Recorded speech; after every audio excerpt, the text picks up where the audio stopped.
Kata sambutan yang pertama akan disampaikan oleh Ketua. Bismillahirrahmanirrahim. Assalamualaikum warahmatullahi wabarakatuh.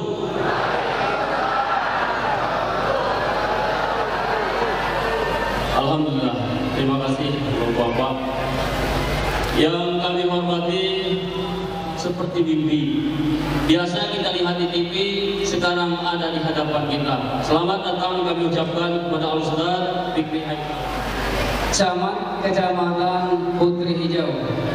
Dalam hal ini yang disampaikan oleh Sekjam Putri Hijau yaitu yang terhormat Bapak. Assalamualaikum warahmatullahi wabarakatuh. Yang terhormat Ketua BKM Haji Babujana serta pengurusnya, yang terhormat itu kepada yang terhormat Bapak Kiai Haji Fikri Haikal MC, kami persilakan untuk menyampaikan safari dakwah pada malam ini. Kepada beliau kami persilakan.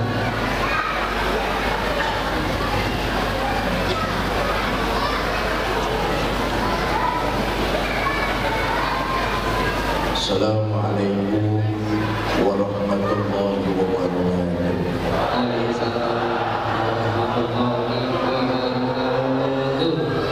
Bismillah walhamdulillah, salatu wassalamu ala rasulillah, amma ba'du. Yang mulia para ulama, para kiai, para asatiz dan asatizah yang saya hormati, bapak-bapak pejabat pemerintah baik sipil, TNI maupun Polri, panitia safari dakwah dan tabligh akbar DKM Masjid Babul Jannah, para tokoh masyarakat yang hadir malam ini, mobil khusus Bapak Haji Medi. Ini dengan beliau saya sudah kenal puluhan tahun ketika kami sama-sama berjuang menyalurkan aspirasi di Partai Bintang Reformasi pimpinan Kiai Haji Zainuddin MC. Beliau putra asli Bengkulu, mudah-mudahan tahun 2024 bisa memimpin provinsi kita.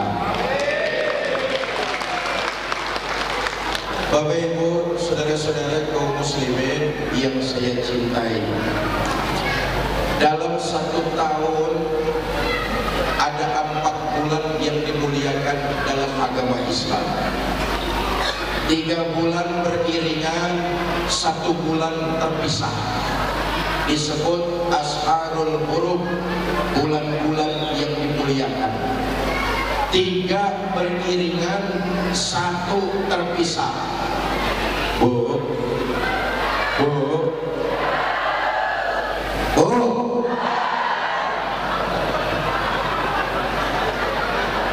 yang beriringan bulan apa? Zulqa'dah, Zulhijjah, Muharram. Yang terpisah bulan apa? Rajab. Ada apa di bulan Rajab? Di antaranya ulama sepakat terjadinya Isra dan Mi'raj di bulan Rajab. Memang lidah kita kalau disuruh nyebutin bulan-bulan Islam sering keserimpet. Keserimpet apa bahasa Bengkulu jadi baju baru? Teo. Lidah nih kalau disuruh nyebutin bulan-bulan Islam sering keseleho. Tapi kalau disuruh menyebutkan bulan-bulan Masehi, anak kita yang kecil-kecil hafal di luar kepala ini. Betul apa enggak? Januari, Februari, Maret, April, Mei sampai Desember hafal di luar kepala. Tapi kalau disuruh menyebutkan bulan-bulan Hijriah, Muharram, Safar, Rabiul Awal, Rabiul Tsani, Jumadil Ula, Jumadil Akhir, Rajab, Sya'ban, Ramadan, Syawal, Zulqa'dah, Zulhijjah, jangankan anaknya, bapak moyangnya juga gak bakalan hafal. Betul atau tidak? Nah, ulama sepakat Isra dan Mi'raj terjadi di bulan Rajab. Sekarang kita sudah berada di pengakhir bulan Sya'ban. Tapi dimanapun masyarakat Muslim di Indonesia masih memperingati Isra dan Mi'raj. Ada satu cuplikan menarik. Ketika baginda Nabi pulang Isra Mi'raj, beliau cerita kepada para sahabat, saudara-saudara, semalam saya berangkat Isra dan Mi'raj. Terus ya Rasul, oleh Allah saya dilihatkan penghuni neraka. Bagaimana penghuni neraka ya Rasulullah? Penghuni neraka lebih banyak kaum wanita.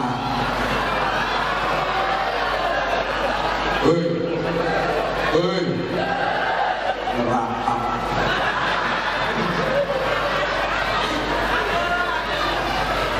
Ya Rasulullah, apa pria gak banyak di neraka? Banyak kaum pria, tapi lebih banyak wanita. Apa wanita waktu hidup di alam dunia gak pernah sholat ya Rasulullah? Rajinan dia sama suaminya. Apa kaum wanita gak ngaji waktu hidup di dunia? Rajinan dia sama suaminya. Seragamnya juga banyakan dia. Betul apa tidak? Apa wanita gak puasa ya Rasulullah? Rajinan dia sama suaminya. Terus kenapa wanita lebih banyak jadi penghuni neraka? Kata Nabi, hunna yakfurnal asir.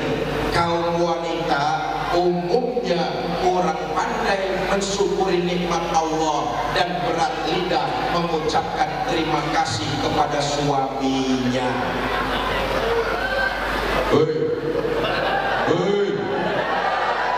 Bukan istri orang sini,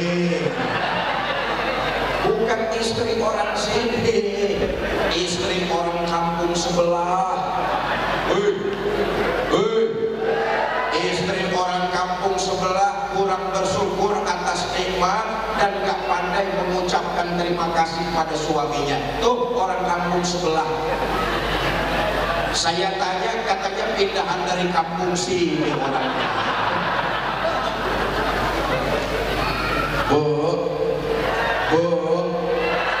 Begini, ketika seorang wanita belum bersuami, maka tanggung jawab penuh ada pada kedua orang tuanya, ibu dan bapaknya. Tetapi ketika seorang wanita telah bersuami, maka mutlak dia harus mendapat izin dan persetujuan dari suaminya. Jangankan amalan-amalan mubah, amalan sunnah dikerjakan tanpa seizin suami, bukan pahala yang dia dapat, kemungkinan dosa. Jelas? Tuh ibu-ibu kalau diomongin ini belaga budek nih Pak. Saya tanya, lebih mana yang harus didahulukan, membaca Al-Quran atau menjawab panggilan suami? Lebih mana yang harus didahulukan, membaca Al-Quran atau mendahulukan panggilan suami. Pintar sudah, pintar. Orang putri hijau, ini putri hijau. Ibu-ibu putri hijau pintar sudah, rajin ke majelis taklimnya. Harus rajin ke majelis taklim. Jangan dengerin kalau ada orang melarang-larang kita pergi ke majelis taklim, jangan dengerin. Umpama nanti ibu di rumah sedang baca Al-Quran, a'udzubillahi minasyaitonirrajim, suami dari dalam kamar dehem.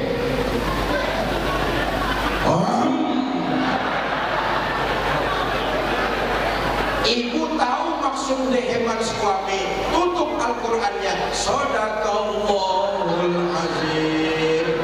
Insya Allah pahala bacaan Qurannya dapat, pahala memenuhi panggilan suaminya dapat.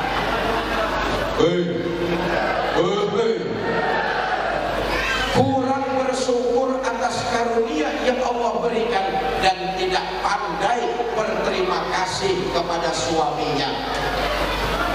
Betapa besar tanggung jawab yang Allah titipkan kepada para suami. Tanggung jawab apa itu? Tanggung jawab istri dan tanggung jawab anak. Tanggung jawab keluarga dipikul di atas beban para suami. Sorga anak ada di bawah telapak kaki ibu, tapi sorga istri ada pada keridoan suami. Jelas? Jelas? Karena itu selama suami tidak melanggar perintah Allah, taat dan ridho kepada suami, itu kunci sakinah, mawaddah dan rahmah. Mau kemana-mana izin sama suaminya. Cium tangan suaminya. Tadi mau ngaji izin gak sama suaminya? Cium tangan suaminya.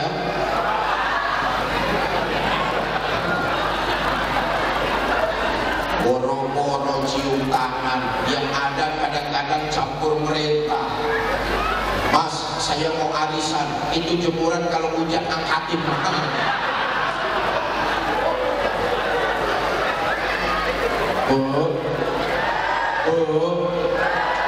Sebenarnya enak jadi kaum ibu. Ini soalnya rada pecah. Coba minta tolong sound dalamnya saja, monitornya dihidupkan, sound luarnya matikan saja biar suaranya nggak pecah. Cek 1 2, sound dalamnya saja, ini ada monitor, ada speaker. Bu, sebenarnya enak jadi kaum wanita.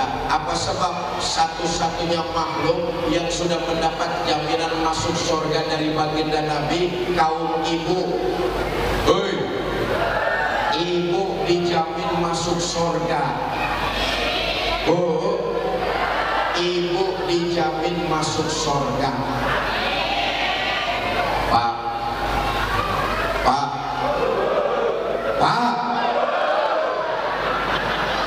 Bapak nggak dijamin. Kasihan itu. Kata baginda kita hitung-hitung. Saudara, sholat itu yang bagus, taruhlah sekali sholat waktunya 10 menit. 10 menit sholat di babul jannah, cakep bener itu. 10 menit. Yang sedang-sedang taruhlah waktunya 5 menit. Yang kilat khusus 2 menit. Ini cepat, ramponya gambar geledek soalnya. Saudara, kita ambil yang tengah-tengah saja. Terlalu lama jangan, terlalu cepat pun tidak. Terlalu lama jangan. Nabi udah pesan. Apa kata Nabi? Iza amma ahadukumun nas falyukhaffif. Kalau kamu diangkat jadi imam, ringankan sholatmu. Apa sebab? Makmum di belakang kamu kemampuannya tidak sama dengan dirimu. Kalau jadi imam, ringankan sholatmu. Kemampuan makmum nggak sama kekuatannya dengan dirimu. Ada makmum tua renta, kalau sholatnya terlalu lama dengkulnya gemetaran. Ada apa enggak yang begitu? Ada lagi makmum selesai sholat berjamaah sudah janjian terima komisi di pasar. Kalau terlalu lama kasihan komisinya bisa hilang. Ada lagi anak muda mau ngapel ikut sholat berjamaah dulu, janjian sama pacar di jembatan. Karena imamnya terlalu lama, hujan lebat turun, pacarnya hanyut terbawa air. Iza amma ahadukumun nas falyukhaffif, ringankan sholatmu. Kita ambil sajalah sekali sholat waktunya 5 menit. 5 kali 5 waktu kan cuma 25 menit. Betul atau tidak? Sisanya 23 jam 35 menit silakan kau gunakan untuk keperluanmu. Cuma 25 menit Allah minta kita lapor. Ini saja masih banyak di antara kita yang belum mengerjakannya. Saya bangga dan bersyukur dikasih tahu sama Pak Haji Medi, Ustaz, alhamdulillah warga sini mah sholat berjamaahnya rajin-rajin Ustaz. Apalagi kalau subuh berjamaah, bakul jannah penuh sampai keluar-luar. Nggak ada yang di dalam.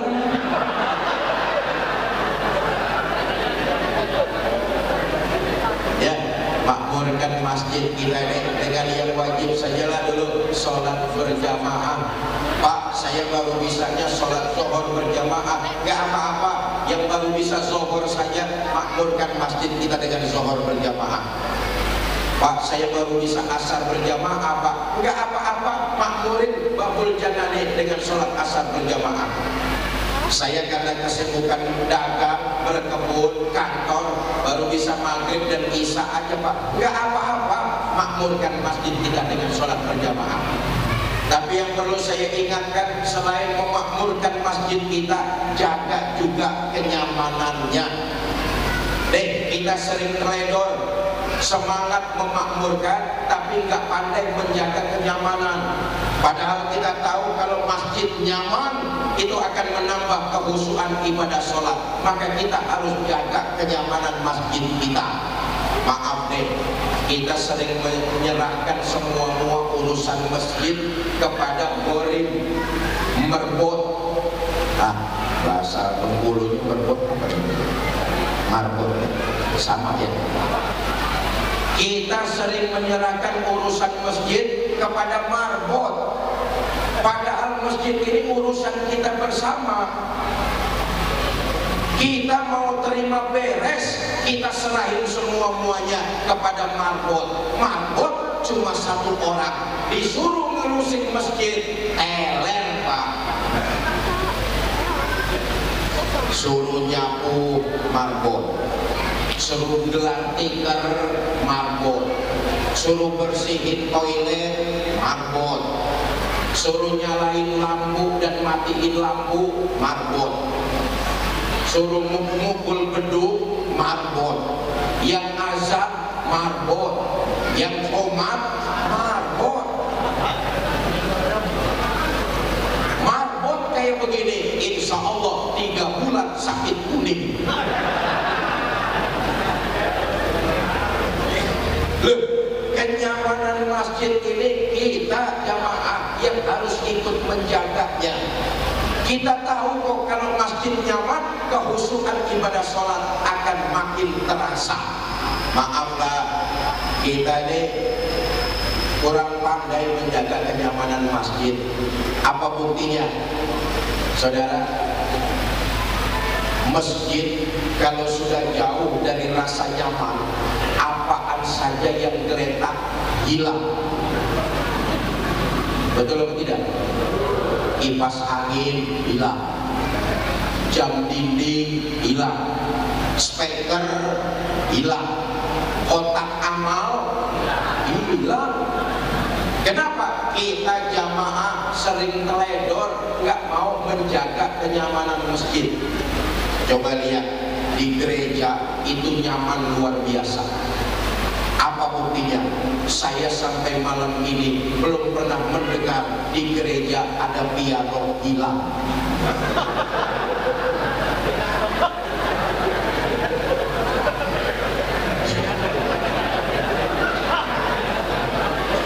Kita di masjid jangankan piano, sendal butut masih diambil orang.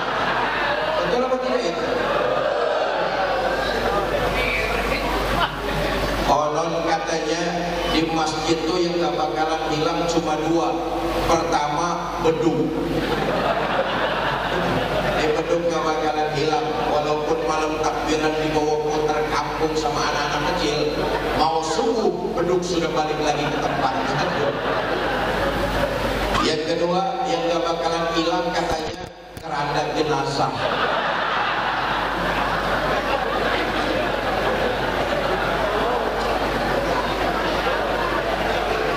Bapak Ibu, saudara-saudara kaum muslimin yang saya cintai. Nah, sholat merupakan ibadah yang utama. Dalam setiap kondisi kita wajib mendirikannya. Dalam setiap kondisi.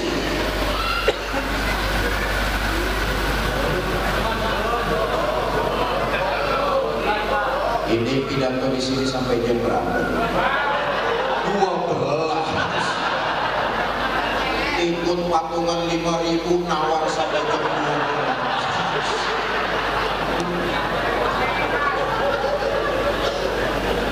Bapak Ibu saudara-saudara, nah sekarang kita lihat tinjauan ibadah sholat. Sholat melatih kita agar punya kepribadian dan karakter yang sesuai dengan nilai-nilai ajaran agama. Apa buktinya, saudara? Tujuan utama dari ibadah sholat agar kita tercegah dari perbuatan keji dan munkar. Betul apa tidak?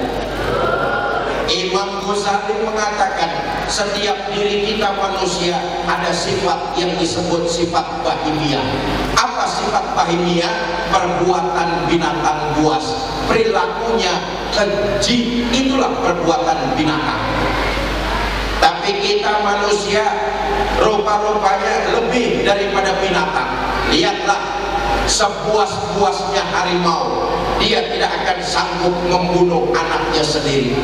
Tapi manusia rupa-rupanya lebih puas dari binatang buas. Berapa banyak bapak yang tega menghabisi darah dagingnya sendiri?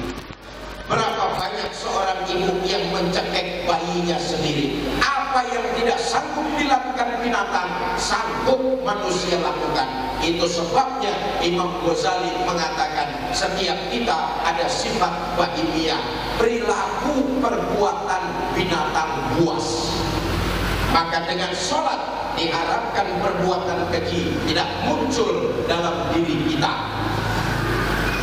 Pantas juga perbuatan kita di manusia disandarkan pada sifat-sifat binatang buas.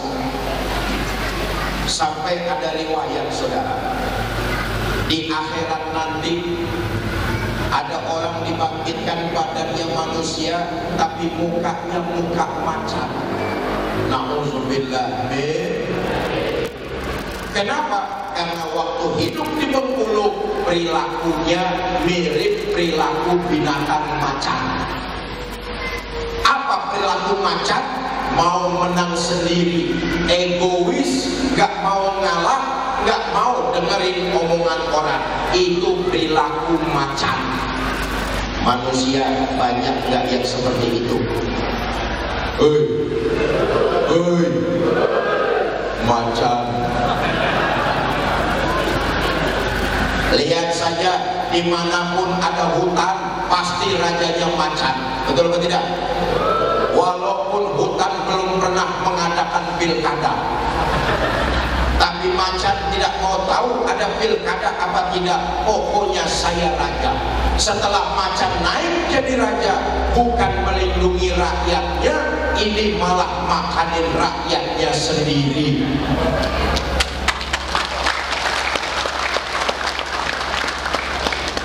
Banyak gak pemimpin-pemimpin kayak begitu?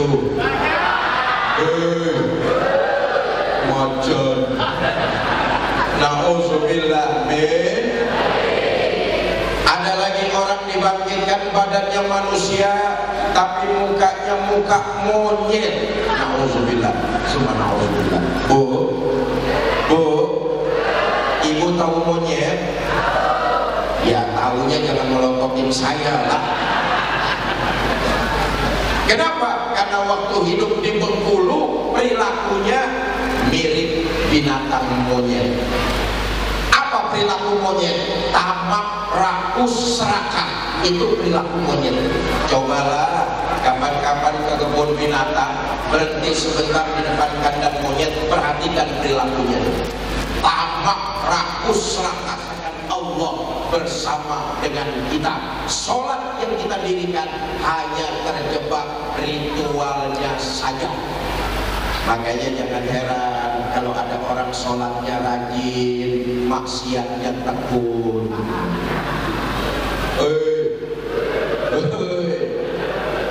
Sholat berjamaahnya giat, tapi nyakitin tetangganya jadi hobi. Nah, Bapak Ibu, saudara-saudara, ayo mulai malam ini kita berazam. Ibadah apapun yang kita kerjakan, utamanya ibadah sholat, harus membentuk kepribadian agar hari ini kita lebih baik dari hari kemarin, hari esok lebih baik daripada hari ini. Di antara sholat yang kita dirikan, contoh dan teladan kita. Bu, mau kemana? Bu, mau kemana? Mau pulang bareng? Biarin yang bangun gue teriakin. Nah, sekarang saya ingin mengajak melihat efek dari ibadah sholat. Tadi saya sampaikan fatwa Sayyid Qutb. Orang yang mendirikan sholat sesungguhnya dia sedang berkomunikasi secara langsung kepada Allah. Nah, kita lihat, saudara, seseorang yang komunikasinya baik kepada Allah melalui sholat gampang dilihat dalam kehidupan bermasyarakat. Ketika kembali ke tengah-tengah masyarakat, orang tersebut menjadi manusia yang paling bermanfaat, menebarkan nilai-nilai kebaikan. Itu namanya sholat membentuk kepribadian. Hubungannya baik kepada Allah, hubungannya baik kepada sesama manusia. Gampang terlihat orang yang sholatnya baik, hubungannya bagus kepada Allah, di tengah masyarakat dia menebarkan nilai-nilai kebaikan. Siapa contoh dan teladan kita? Baginda Nabi besar Muhammad. Nabi sholatnya paling sempurna. Nabi dosanya sudah mendapat jaminan ampun. Tapi kita lihat, sholat yang didirikan oleh baginda Nabi membentuk kepribadian. Kembali ke tengah-tengah masyarakat, Nabi jadi manusia bermanfaat dengan menebarkan nilai kebaikan. Gak pernah pilih kasih dan gak pernah pandang bulu. Kita ini kalau mau berbuat baik seringnya pilih kasih dan pandang bulu. Betul apa tidak? Ngapain saya bantu kamu? Kamu bukan keluarga saya. Ngapain saya tolongin kamu? Kamu bukan satu kampung sama saya. Sholat kita rajin, tapi membantu orang kita sering pilih kasih dan pandang bulu. Nabi tidak mencontohkan hal seperti itu. Berbuat baik kepada siapapun dicontohkan oleh baginda kita Nabi besar Muhammad. di sudut kota Madinah ada Yahudi tua buta. Tiap hari Nabi datang nyuapin makanan. Ini ibadah sholat yang didirikan punya dampak menebarkan nilai-nilai kebaikan. Gak usah pilih kasih dan gak perlu pandang bulu. Nah, kita lihat saudara, Nabi aslinya orang Mekah, betul apa tidak? Sementara ini orang asli orang Madinah.